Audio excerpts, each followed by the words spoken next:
C'est peut-être la vidéo la plus importante que tu regarderas aujourd'hui, frérot. On va commencer avec des faits. Le milliardaire Saylor, CEO de MicroStrategy, a fait un emprunt de 205 millions de dollars pour acheter plus de Bitcoin. Là, une autre histoire reliée au prêt décentralisé. Le CEO de Curve avait contracté un emprunt de 100 millions de dollars contre ses CRV. Il risquait la liquidation. Et on sait aussi que le CEO de Curve s'était acheté 2 manoirs à 40 millions de dollars. Il est fort probable qu'il s'est acheté ces manoirs avec l'argent qu'il a emprunté. Tu l'as compris, nous allons parler du prêt décentralisé, ce que les riches utilisent pour s'enrichir. Avant ça, on va déconstruire un mythe relié au prêt.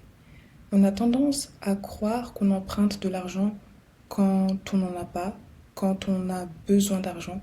Mais en fait, c'est totalement l'inverse. Et s'il y a une chose qu'il faudrait retenir, c'est que les pauvres empruntent de l'argent pour acheter des biens à la consommation et s'appauvrir, tandis que les riches empruntent de l'argent pour investir et s'enrichir. Donc là, c'est le programme. On va voir que le programme est G-Char. Mais ça va être très intense. Par contre, frérot, je te préviens, il faudra être très concentré. Et si tu comprends ça, gros braquage pour le prochain bull run. Bon, si tu es déterminé, je t'invite aussi à t'abonner à la newsletter parce que chaque jour, je te partage un condensé des meilleures actus crypto et quelques réflexions pour qu'on puisse se préparer au mieux au prochain bull run. Et si tu débutes, tu peux rejoindre mon programme débutant qui te permettra d'avoir les bases pour mieux comprendre la crypto. Avant de commencer, rituel, on va tirer au sort ensemble les 2 grands gagnants du NFT de la collection 1000 Merci que j'ai créé pour remercier toutes les personnes qui donnent de la force en partageant des commentaires sous les vidéos. Ça fait plaisir les refs, merci beaucoup, surtout en bear market, on est peu nombreux. Premier grand gagnant, félicitations à toi et merci pour la force. Deuxième grand gagnant, félicitations à toi et merci pour la force. Vous pouvez me contacter par mail avec une adresse ERC20 pour que je puisse vous envoyer le NFT qui, je le répète, aura beaucoup de valeur au prochain bull run. Maintenant tu connais. Si tu connais pas, moi je suis ton gars sûr. Et chaque semaine, on revient ensemble sur les concepts les plus importants reliés aux cryptos. Si ce sont des sujets qui éveillent ta curiosité et ou te passionnent de manière incommensurable, tu sais ce qu'il te reste à faire. Maintenant, mets-toi en mode Zeppo, boisson sur le tech, et c'est parti frérot, on commence.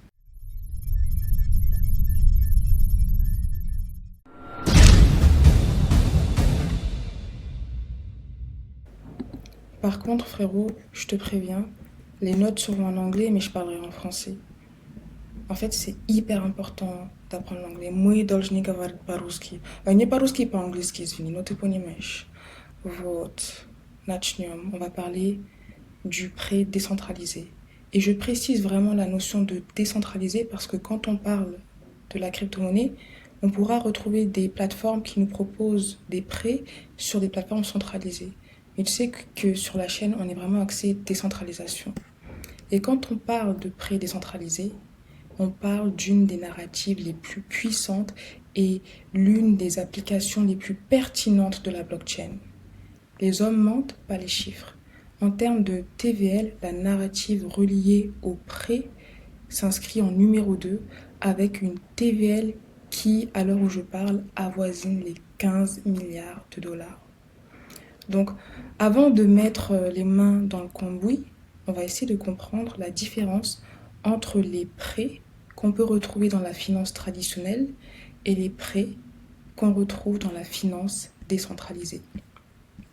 Donc, dans la vie normale, quand tu veux contracter un prêt, tu dois remplir un formulaire, on va te demander plein d'informations comme ton salaire, ton travail, ta situation familiale, la couleur de ton chat. Et après avoir rempli le dossier, la banque peut refuser ou accepter ton prêt. Donc si elle le refuse, frérot, il te reste que tes yeux pour pleurer. Mais si elle l'accepte, tu as de la chance, tu vas pouvoir avoir un prêt. Mais tu vois, c'est un process qui est vraiment compliqué, long, chronophage. Ça peut durer de 30 à 45 jours. Alors que dans la finance décentralisée, pour emprunter de l'argent, il te suffit simplement de déposer un collatéral ou garantie, mais on va y revenir, emprunter de l'argent, et après, tu repayes ton prêt quand tu veux. Et tout ça se passe de manière instantanée. Ça veut dire que là, si tu as envie d'emprunter de l'argent, tu peux le faire tout de suite, frérot. Alors que dans la finance traditionnelle, que des mots de tête, c'est compliqué, bref. Rien que ça, rien que quand tu vois ça, tu te dis, la finance décentralisée, c'est une dinguerie. Mais attends, frérot, t'as rien vu encore. Là, c'est que le début.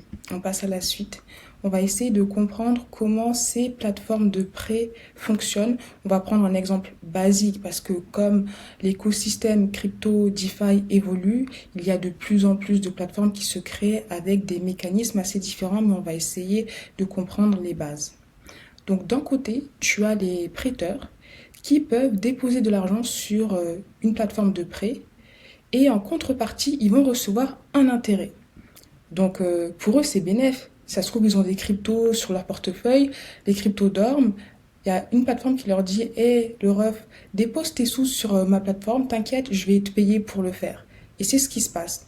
Et de l'autre côté, les personnes qui voudront emprunter de l'argent pourront emprunter l'argent déposé par les prêteurs, mais comme rien n'est gratuit, elles devront payer un intérêt sur l'argent emprunté. Et tout ça est rendu possible grâce à la blockchain, aux smart contracts et aux oracles. Ça, c'est très important. Les smart contracts, attends, là, je vais écrire en small, juste pour que tu retiennes bien. En fait, les smart contracts, ce sont des lignes de code dans lesquelles on écrit les conditions qui vont permettre de déclencher une action. Par exemple, on pourrait dire, si un prêteur dépose de l'Ether sur ma plateforme, je veux lui verser un rendement annuel de 2%, par exemple. Ça, c'est le rôle des smart contracts. Et on a aussi quelque chose de très important dans ces plateformes de prêt décentralisées, ce sont les oracles. Alors les oracles, ce sont des ponts, on va dire, qui permettent de faire le lien entre le monde réel et la blockchain. Un exemple très concret, l'oracle va permettre à une plateforme décentralisée d'avoir accès au prix de différentes cryptos et d'effectuer différentes actions en fonction du cours des cryptos. Parce que tu sais que les cryptos sont volatiles et on va voir que la volatilité des cryptos est aussi malheureusement un risque relié à ces prêts décentralisés. Là, on va prendre un exemple pour mieux comprendre dans quelle situation une personne pourrait décider de contracter un prêt.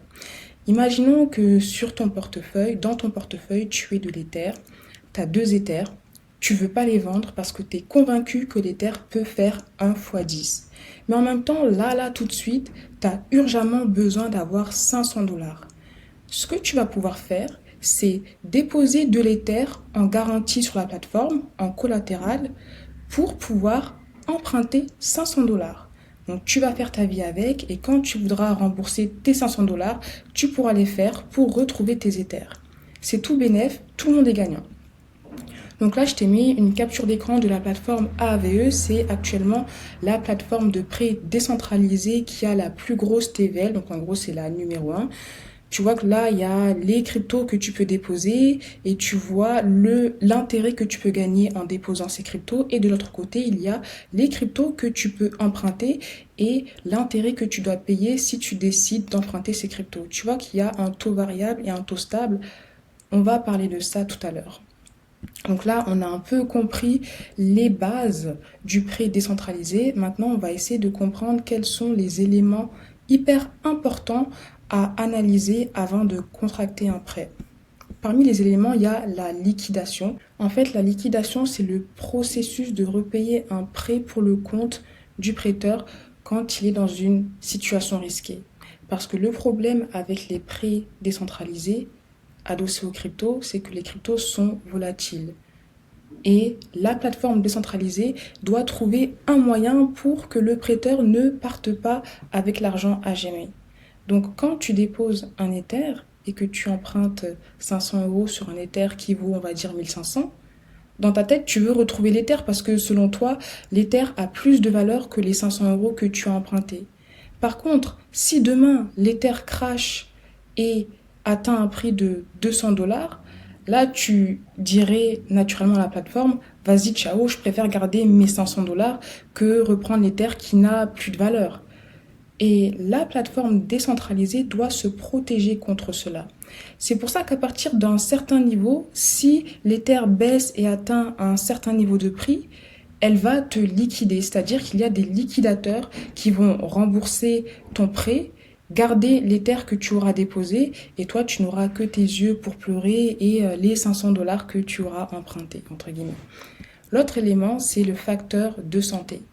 Alors ça, c'est une représentation de la sécurité de ton prêt. Plus ce facteur est élevé, plus ton prêt est sécurisé. Comme ça, tu peux anticiper un potentiel risque de liquidation et ajuster ta position en fonction. Ça aussi, on va en reparler. Parmi les autres éléments à prendre en considération, il y a la maximum LTV, Loan to Value. En fait, c'est la valeur maximum que tu peux emprunter. Par exemple, si tu déposes un Ether à 1500 dollars en collatéral, tu ne pourras pas emprunter les 1500 dollars, tu ne pourras pas emprunter 3000 dollars. Tu pourras emprunter une certaine valeur maximale définie par la LTV. En l'occurrence, si on prend ces informations-là, pour un Ether déposé à 1500, tu pourras emprunter au maximum 82,5% de cette valeur. Donc tu fais 1500 fois 82,5%. Ensuite, on a le seuil de liquidation. C'est le seuil à partir duquel ce prêt pourra être considéré risqué et sera susceptible de se faire liquider. On a aussi la liquidation penalty. Alors, c'est un indicateur qui ne nous concerne pas directement, ça concerne plus les liquidateurs. C'est tout simplement le bonus que les liquidateurs gagneront quand ils repéreront ton prêt à ta place. Parce que sur AVE, les liquidateurs peuvent repayer 50% de ton prêt. Ça veut dire que si tu te fais liquider ton Ether, un liquidateur pourra rembourser la moitié de cet Ether et en bonus, il aura 5% de ton prêt. Donc là, on va essayer de voir ce qui se passe de manière concrète. Donc là, je me trouve sur AVE. Ici, on peut voir les actifs disponibles. Là, on peut voir le montant total que les prêteurs ont déposé. On voit qu'on a l'Ether enveloppé qui arrive en première position. Si on se concentre sur l'Ether, on voit qu'il y a presque 400 000 Ethers qui ont été déposés. Les personnes qui ont déposé de l'Ether gagnent un intérêt de 2%. Et si on va du côté des emprunts, on peut voir qu'il y a à peu près 300 000 Ethers qui ont été empruntés. Et les emprunteurs doivent payer à peu près 3% pour emprunter ces Ethers. Donc on va essayer de se rendre sur la partie détail pour voir si on comprend un peu le langage bizarre qu'on a appris juste avant. Donc là je suis sur WEther, ok. Bon, on va rester sur ça, hein. En tous les cas on veut juste voir si on arrive à comprendre le langage. On peut voir qu'en tout il y a, comme on l'a vu juste avant, presque 400 Ethers qui ont déposé sur les 1,8 million que AVE est prêt à supporter. Le rendement est de 2% actuellement, mais on peut aussi voir le cours du rendement au cours du temps. Et on voit que quand le rendement est élevé, c'est très bénéfique pour les prêteurs de déposer de l'argent parce qu'ils gagnent plus d'argent. Ici, on peut voir que la crypto peut être utilisée comme collatéral. Ça veut dire qu'on peut emprunter contre la crypto. On voit que la max LTV est de 80,5%. Ça veut dire que si on dépose 1000 dollars d'Ether, on pourra emprunter au maximum des cryptos pour une valeur de 805 dollars. Là, on a le seuil de liquidation. Si la totalité des cryptos qu'on a empruntés représente 83% des cryptos qu'on a déposés, on risque de se faire liquider et ça, c'est le bonus qui revient au liquidateur si jamais il devait liquider notre prêt. Maintenant, quand on va sur la partie empruntée, on peut voir qu'en tout, il y a presque 300 000 Ethers qui ont été empruntés sur les 1,4 qui pourraient potentiellement être empruntables. Aujourd'hui, on paye 3,2% d'intérêt pour emprunter de l'Ether. Et on peut aussi voir l'évolution du taux d'intérêt au cours du temps. Et là, pareil, on sait que quand les taux sont bas, ça devient super intéressant d'emprunter. Tandis que quand les taux sont élevés, il faut peut-être éviter d'emprunter. Donc, franchement, je suis contente. Là, on comprend un peu tous les indicateurs un peu bizarres qu'on peut retrouver sur les plateformes. et ce sont des indicateurs à analyser avant de contracter un prêt. Donc là, on continue avec un exemple extrêmement concret. On va faire un cas d'étude. Imaginons que tu as un Ether qui coûte 1500, tu veux le déposer en collatéral. Donc là, ce sera ton collatéral, l'Ether déposé. Tu sais que la max LTV pour l'Ether est de 75% et que le seuil de liquidation est à 85%. Ça veut dire qu'en gros, tu pourras emprunter une valeur maximum de 1200 $ et à 95% de ton collatéral, tu risqueras la liquidation. Actuellement, tu décides d'emprunter 900 $ en USDC.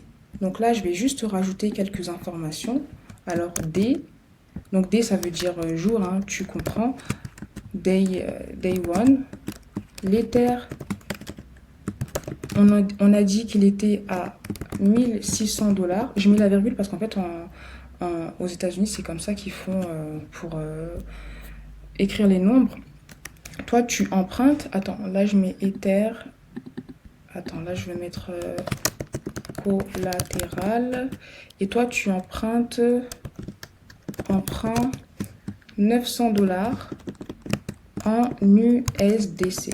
Donc là, tu es bien. Tu vois que la max LTV, elle est à 1200 $. Donc là, ça va, tu es bien, tu es tranquille.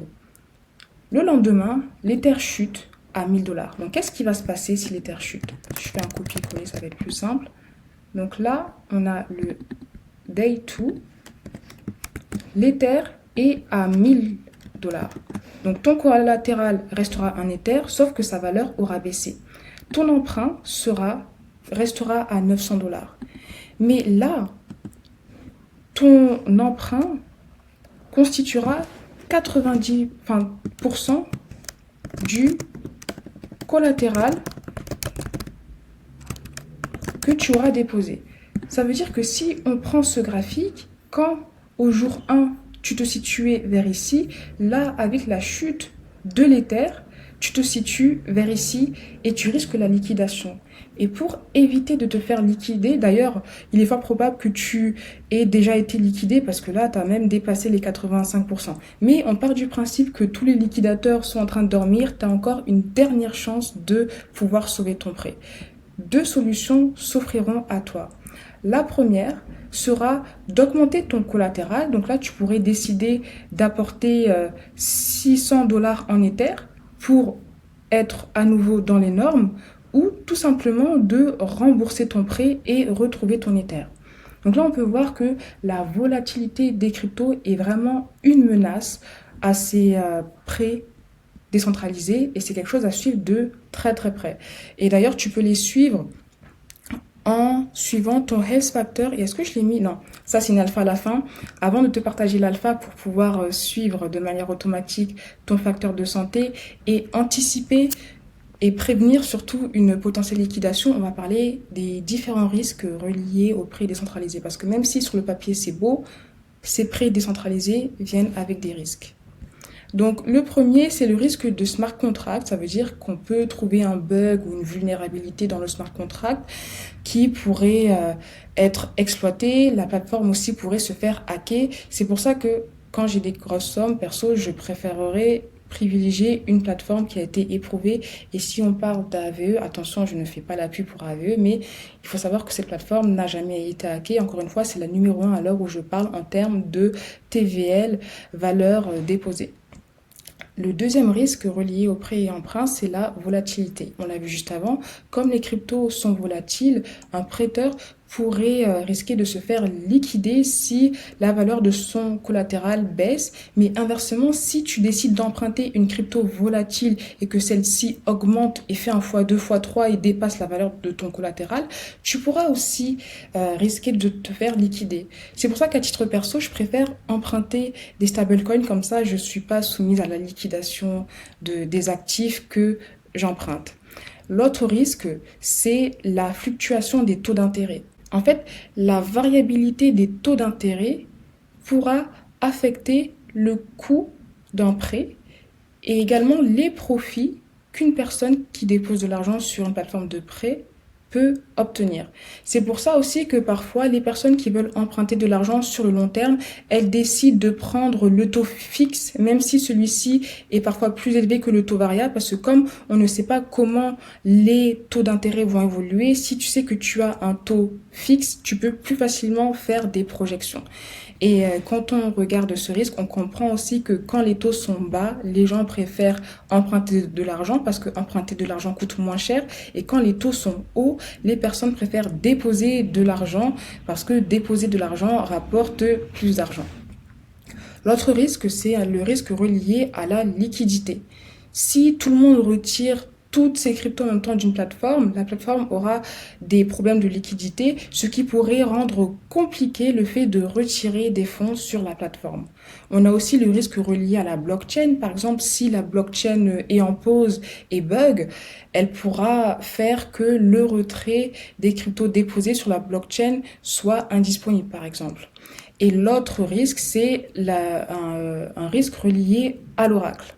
Si les sources externes sont compromis et sont erronés, ça pourra manipuler la plateforme de prêt et ça pourra aussi avoir des conséquences catastrophiques. On a déjà vu des potentiels hacks reliés à des manipulations des oracles. Donc là, on a vu les risques, mais je voulais quand même terminer sur une note beaucoup plus positive en te partageant 4 bénéfices clés du prêt décentralisé. Le premier, c'est l'instantanéité, la rapidité, comme on l'a vu au tout début. Si tu veux contracter un prêt dans le monde réel, t'as que des mots de tête qui arrivent, t'as que de la paperasse à remplir. Bref, flemme, alors que sur la finance décentralisée, c'est du tac au tac, là. Pendant que je te parle, tu peux réaliser un prêt et avoir de l'argent. C'est direct en fait. L'autre bénéfice, c'est l'accessibilité globale. Ce qui est hyper intéressant avec cette notion de prêt décentralisé, c'est que n'importe qui a une connexion Internet peut accéder à ces plateformes et contracter un prêt, peu importe sa situation géographique. L'autre avantage, l'autre bénéfice, c'est cette notion de permissionlessness, en fait, sans permission. N'importe qui peut contracter un emprunt. Il n'y a pas de discrimination sur la religion, l'origine, les orientations. N'importe qui peut contracter un emprunt, même les personnes débancarisées. Et je trouve aussi que le prêt décentralisé favorise l'inclusion. Et c'est aussi une des belles valeurs reliées à la blockchain et c'est ce qui fait aussi qu'on se doit de partager l'information à tout le monde. Que tu sois en Afrique, en Asie, en Amérique, tu as une connexion Internet, tu as MetaMask, tu peux commencer à emprunter de l'argent. Et aussi, il n'y a pas de barrière à l'entrée, dans le sens où si tu n'as que 10 euros, tu peux déposer 10 euros et emprunter 2 euros. Bon, c'est pas quelque chose que je recommande, mais c'est vraiment accessible à tout le monde et c'est une autre chose que je trouve magnifique.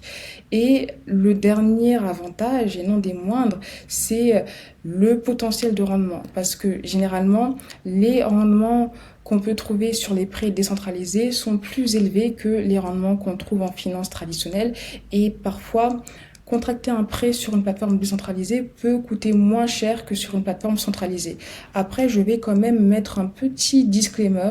C'est quelque chose que je te dis souvent, mais quand tu vois rendement élevé, ça vient aussi à risque beaucoup plus élevé.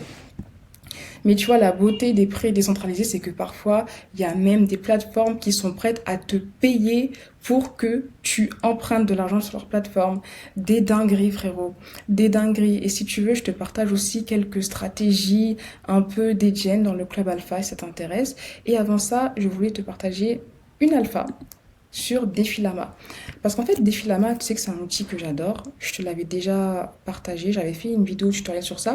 Mais ils ont un agrégateur de prêts. Ça veut dire qu'en fonction des cryptos que tu veux emprunter et déposer en collatéral, Defilama va te proposer plusieurs options. Par exemple, disons que là, je souhaite déposer que je souhaite emprunter du Bitcoin et déposer en collatéral, je sais pas, de l'USDC.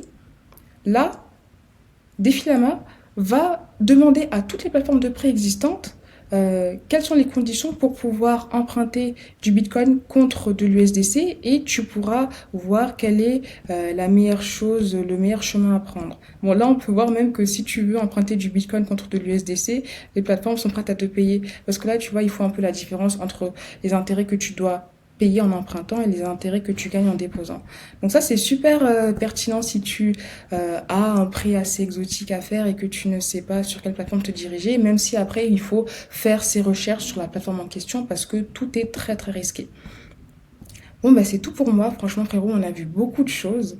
J'espère que ça t'a aidé, que t'as compris. Et quand tu comprends vraiment la valeur ajoutée de ça, tu peux faire des grosses dingueries. Merci pour ton temps. Partage-moi tes retours en commentaire et je te dis à très très très très vite pour une prochaine vidéo.